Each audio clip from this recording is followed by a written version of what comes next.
हर दस्तरखान की शान, हर दिल अज़ीज़, छोटे बड़े सबकी मोस्ट फेवरेट तहारी, आलू की तहारी रेसिपी। बिस्मिल्लाहिर्रहमानिर्रहीम। अस्सलामु अलैकुम viewers, welcome to back my channel cooking with Aruba.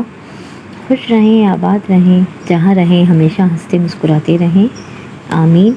आज की रेसिपी बहुत ही मज़े की है। इसे आलू की तहारी कहते हैं, कुछ लोग इसे आलू की बिरयानी भी कहते हैं और कुछ लोग इसे आलू के चावल भी कहते हैं।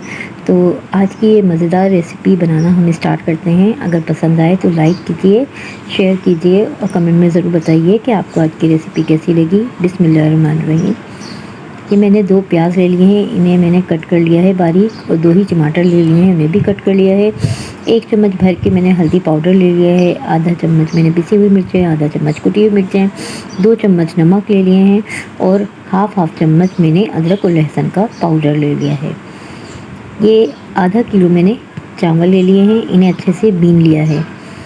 हरा धनिया और पुदीना ले लिया है थोड़ा थोड़ा सा मैंने, और हरी मिर्चें 4 अदद उनको कट कर लिया है।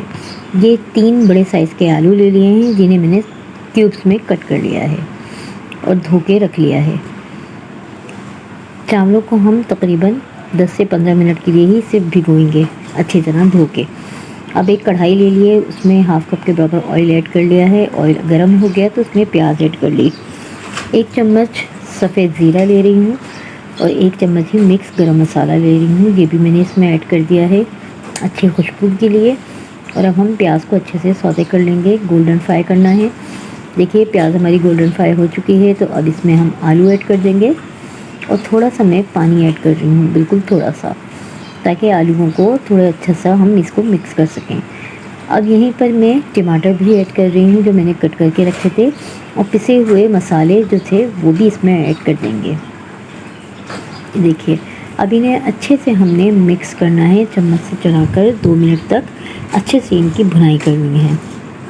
ये देखिए, ताकि अच्छे से आलूओं में इनका फ्लेवर रिच बस जाए। ये देखिए इस तरह से अब मैंने इनको चला के अच्छी तरह से मिक्स कर लिया है। तो अब मैं इसके अंदर हाफ़ गिलास के बराबर पानी ऐड कर रही हूँ, इनको हमने गलाना है।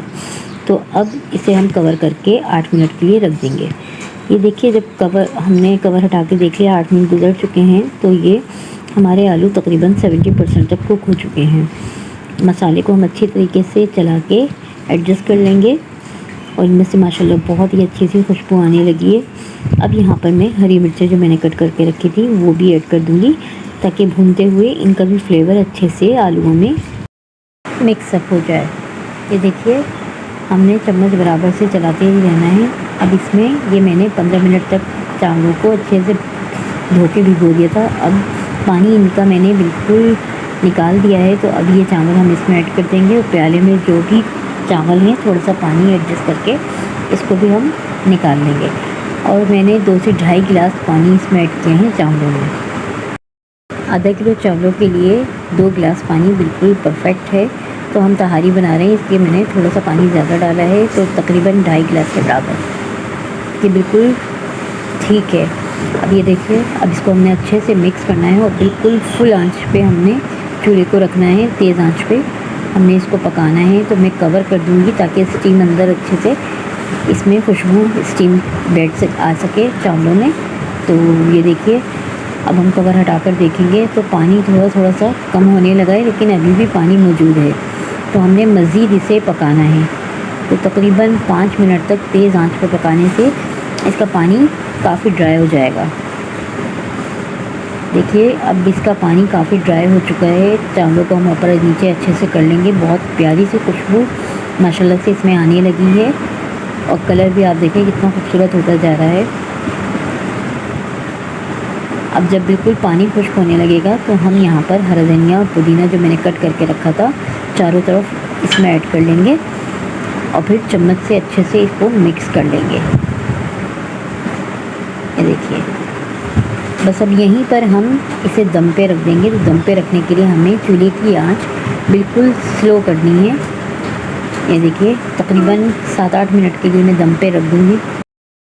दम पे रखने के बाद आप देखिएगा इंशाल्लाह बिल्कुल चावल खिले खिले बनेंगे। ये देखिए 5 मिनट के बाद अब हम चेक कर लेंगे। चावल हमारे बिल्कुल अच्छे से कुक हो चुके हैं। इनको अच्छे से चलाकर ऊपर नीचे कर दें ताकि ये अच्छे से सब तरफ से इनकी स्टीम इसमें आ जाए। और ये देखिएगा, इसको चेक करने का सबसे इजी तरीका ये है कि ज़रा से एक चावल का दाना हाथ में लें और मसल के देख लें उंगली की मदद से।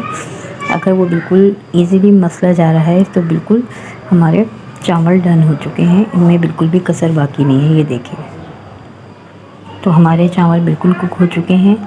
तो बस यहाँ पर मैं चूल्हा बंद कर दूँगी और कवर कर दूँगी। अब एक प्लेट में हम सर्व करने के लिए निकाल लेंगे।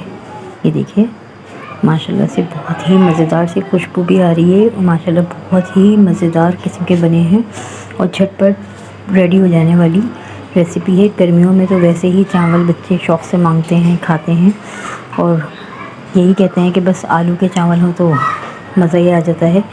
तो झटपट बनने वाली रेसिपी है, एक बार ज़रूर ट्राई कीजिएगा। अगर रेसिपी पसंद आए तो लाइक कीजिए, शेयर कीजिए और कमेंट में ज़रूर बताइए कि मुझे आपकी रेसिपी कैसी लगी। और मेरे चैनल को ज़्यादा से ज़्यादा प्लीज़ सब्सक्राइब कीजिए। अब मुझे इजाज़त दीजिए, दुआ में याद रखिएगा, अपना बहुत सारा ख्याल रखिएगा। मिलती हूँ नेक्स्ट रेसिपी के साथ। अल्लाह हाफिज़।